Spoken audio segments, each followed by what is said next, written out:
Hello everyone. तो आज हम दक्षिणी अमेरिका देख लेते हैं, है ना। हमारी मैपिंग की क्लासेस बीच में थोड़ा सा रुक गई थी, पर हमें इन्हें पूरी करनी है क्योंकि इसके अच्छे खासे क्वेश्चन बनते हैं। तो मैं इससे आपको विद फैक्ट और प्रूफ दिखा के बताती हूँ ताकि आपकी चीज़ें क्लियर रहे। अगर आपके पास ये मैप नहीं भी है तो आप चीज़ों को अच्छे से देख लें।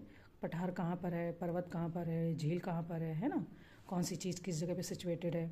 जैसे कि आपने एक क्वेश्चन तो खूब फेमस सुना होगा, लानूस किधर है, सिलवास कौन से महाद्वीप पे पाया जाता है, पंपास किधर पाया जाते हैं, प्रेयरीज भूमि कहाँ पाई जाती हैं, है ना।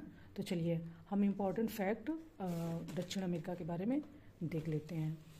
तो देखिए, और हाँ, सारे इम्पोर्टेंट जो देश हैं, देखिए इसके जो देश हैं उसके बारे में भी कोई कोई फैक्ट आ जाता है। जैसे अभी बोलीविया जो देश है, इसके जो ये आपका, इसकी राजधानी क्या है, लापाज है। पेरू की राजधानी क्या है, ब्राज़ील की क्या है, ब्रासिलिया, है ना। वेनेजुएला की क्या है, गुयाना की क्या है। अब जॉर्ज टाउन करके पूछ लिया था कि जॉर्ज टाउन कहाँ पर सिचुएटेड है। तो मैपिंग में क्वेश्चन अच्छे खासे बन जाते हैं। और एंडीज पर्वत कितने देशों में विस्तारित है, ठीक है। चलिए हम देख लेते हैं वन बाई वन। देखिए, जो दक्षिणी अमेरिका में आपको पनामा नहर मिलती है वो दक्षिण अमेरिका महाद्वीप को उत्तरी अमेरिका महाद्वीप से अलग करती है ना। इसका विस्तार ज़्यादा मात्रा में दक्षिणी गोलार्ध में है। मतलब जो ये दक्षिण अमेरिका है इसका विस्तार, यानी कि जो इसकी सिचुएशन की दिशा है, जहाँ ये सिचुएटेड है वो दक्षिणी गोलार्ध में ज़्यादा है, ठीक है। और भूमध्य रेखा इस महाद्वीप के उत्तरी क्षेत्र से, जबकि मकर रेखा इस महाद्वीप के लगभग 20 से गुजरती है। दो रेखाएं हैं, भूमध्य रेखा और मकर रेखा, वो इस महाद्वीप से दोनों गुजरती हैं, ठीक। तीसरा पॉइंट हम देख लेते हैं, दक्षिण अमेरिका महाद्वीप की अवस्थिति उष्ण और उपोष्ण दोनों प्रकार की है ना। अब देखिए, दक्षिणी अमेरिका में बोलीविया एवं पराग्वे ऐसे दो देश हैं जो लैंड लॉक्ड कंट्री है, यानी कि इनकी जो सीमा है वो किसी भी समुद्र तट से कहीं से भी नहीं लगती है, ठीक है। कोलंबिया एकमात्र ऐसा देश है जिसका तट अटलांटिक महासागर एवं प्रशांत महासागर दोनों को छूता है, यानी कि दोनों जगह पर। तो ये हमने लगभग 4 से 5 फैक्ट देख लिए। अब इनको पहले मैप में देख लेते हैं ताकि हमारी चीज़ें क्लियर रहें, है ना। पढ़ तो लिया, पॉइंट्स तो आपको बहुत सारी जगह मिल जाएंगे, ऐसे फैक्ट आपको लूसेंट में या बहुत सारे कोचिंग में मिल जाएंगे, पर आप जब तक मैपिंग को देखेंगे नहीं, आपको उसका अवस्थिति, विस्तार, उसकी भूमि, उसके बारे में सब चीज़ें जानना ज़रूरी है, ठीक है। तो हम पहले दक्षिण अमेरिका को देख लेते हैं। देखिए, हमने पहला फैक्ट पढ़ा कि पनामा जो नहर है या जो पनामा जल मध्य है ना, ये आपका उत्तरी अमेरिका है। उत्तरी अमेरिका को दक्षिण अमेरिका से अलग करती है, ये पनामा की खाड़ी है ना। हमने ये पहला पॉइंट हमने यही पढ़ा। दूसरा हमने क्या पढ़ा कि भूमध्य रेखा इस महाद्वीप के उत्तरी क्षेत्र से तथा मकर रेखा इसके लगभग बीचों बीच से गुजरती है। तो देखिए, मैं आपको दोनों वो भी सिचुएशन दिखा देती हूँ ताकि आप इस महाद्वीप को समझ सके। ये इसका मतलब नेचुरल प्राकृतिक मैप है और इसका जो पॉलिटिकल है वो दूसरी साइड है, ठीक है। तो मैं दोनों में आपको चीज़ें दिखाती हूँ।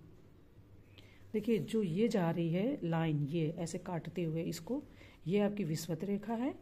और जो ये इसके बीचों बीच से गुजर रही है, ये एक सेकेंड, ये देखिए ये इसको, ये मकर रेखा, ये लगभग बीचों बीच से काट रही है और ये इसके उत्तरी क्षेत्र को काट रही है, विषुवत रेखा। दोनों रेखाएं इस मतलब महाद्वीप में, दोनों रेखा इस महाद्वीप से गुजरती हैं।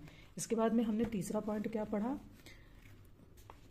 बोलीविया कंट्री और पराग्वे। तो क्योंकि ये प्राकृतिक है तो इसमें ऐसे कंट्री की बाउंड्रीज आपको दिखेंगी नहीं, तो मैं आपको दूसरे में दिखाती हूँ। देखिए, ये बोलीविया कंट्री है, इसकी राजधानी लापाज है। ये यहाँ से देखिए पूरी लैंड लॉक्ड है, इसकी सीमा कहीं, इसके तट जो है कहीं भी समुद्र से टच नहीं करता। और ये पराग्वे है, पराग्वे ये देखिए ये भी लैंड लॉक्ड कंट्री है। अब ये अर्जेंटीना, आपको ये इतना लंबा जो दिख रहा है ये अर्जेंटीना, इसकी सीमा ये देखिए समुद्र से टच करती है, उरुग्वे की टच करती है, ब्राज़ील की तो पूरी टच करती है, ये देखिए इधर से इधर तक, है ना। फ्रेंच गुयाना की, सूरीनाम, गुयाना, वेनेजुएला, है ना, कोलंबिया। तो ये इस तरीके से महाद्वीप है और ये इसकी कंट्री है। तो इसमें सिर्फ 2 कंट्री हैं जो लैंड लॉक्ड कंट्री है। देखिए कोलंबिया, ब्राज़ील एवं इक्वाडोर से विषुवत रेखा गुजरती है। और जो आपकी मकर रेखा है वो चिली, ब्राज़ील, पराग्वे एवं अर्जेंटीना से होकर गुजरती है। ये पॉइंट मैं इसलिए बता रही हूँ क्योंकि क्वेश्चन इनसे भी बन जाते हैं कई बार, है ना। और दक्षिण अमेरिका का एकमात्र ऐसा देश उरुग्वे है जो पूर्ण रूप से मकर रेखा के दक्षिण में स्थित है।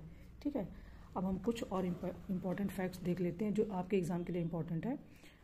वैसे मैंने काफ़ी कुछ बना रखा है पर वो आपके लिए ठीक नहीं है, मैं अपने लिए भी वो कर लेती हूँ। तो आपको इम्पॉर्टेंट जो चीज़ें वो मैं आपको बता देती हूँ। चिली में तांबा जो है उसे विश्व की राजधानी बोलते हैं, चूँकि टमाटा इस जगह पर सिचुएटेड है, वहाँ से तांबा की खान है जिसे विश्व स्तर पर निर्यात किया जाता है, तो उसे तांबा की राजधानी भी बोलते हैं।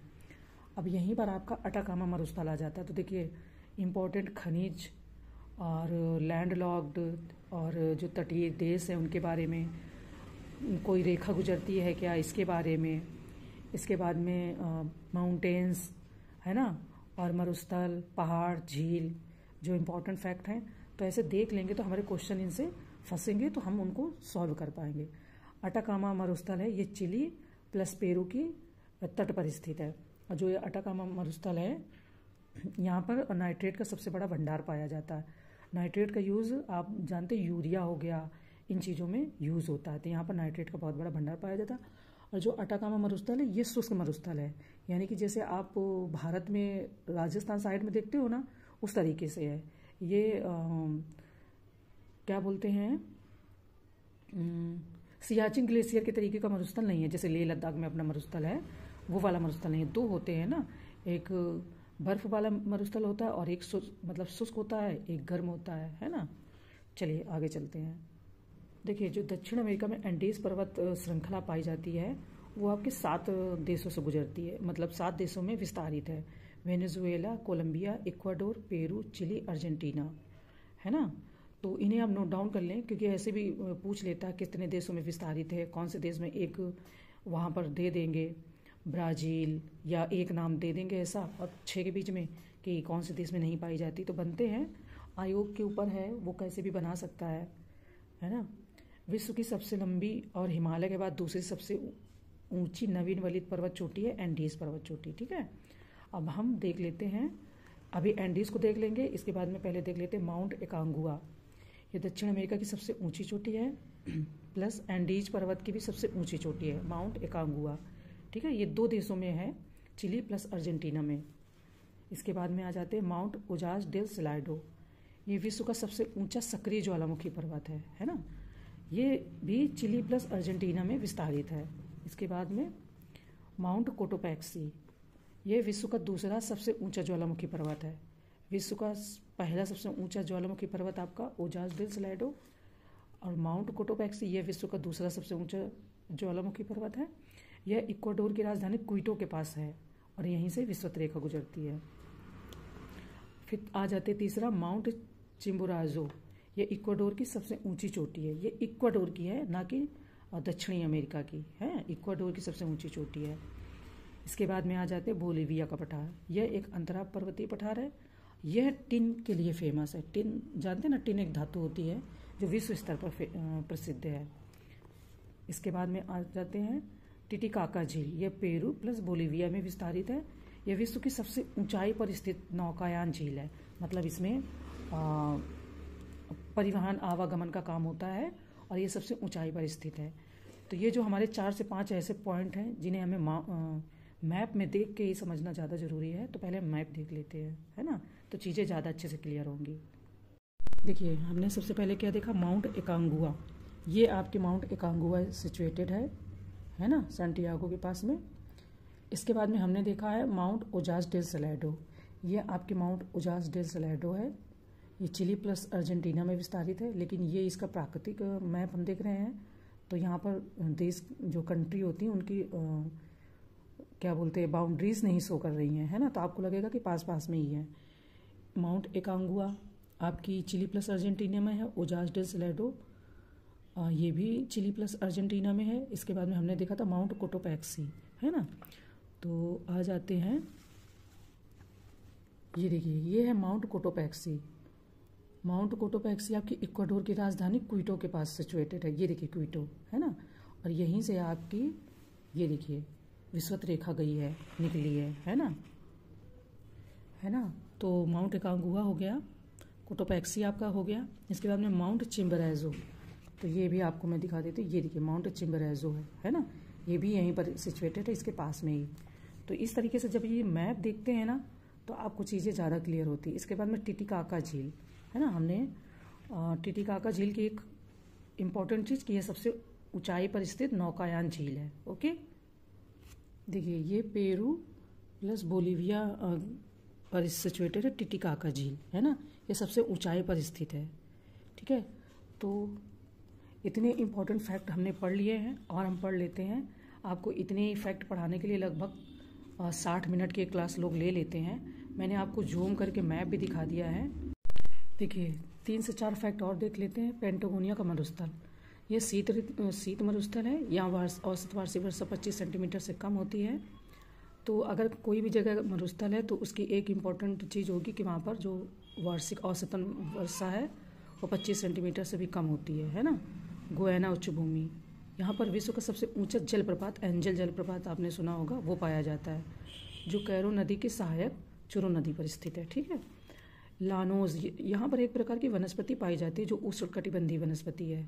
आपने सिल्वास, लानोज, पेरीज, पंपास सुने होंगे नाम, है ना, तो उसी का एक नाम है लानोज। यहाँ पर पाया जाता है दक्षिण अमेरिका में। साओ पोलो बंदरगाह है, तो यहाँ पर क्या है कि ये कॉफ़ी के लिए फेमस है। यहाँ पर ये जो बंदरगाह है तो यहाँ पर सेंटोस बंदरगाह से विश्व स्तर पर कॉफ़ी को निर्यात किया जाता है। ठीक है, तो ये 3 से 4 फैक्ट हैं। मैं आपको एंजल जलप्रपात भी दिखा देती हूँ।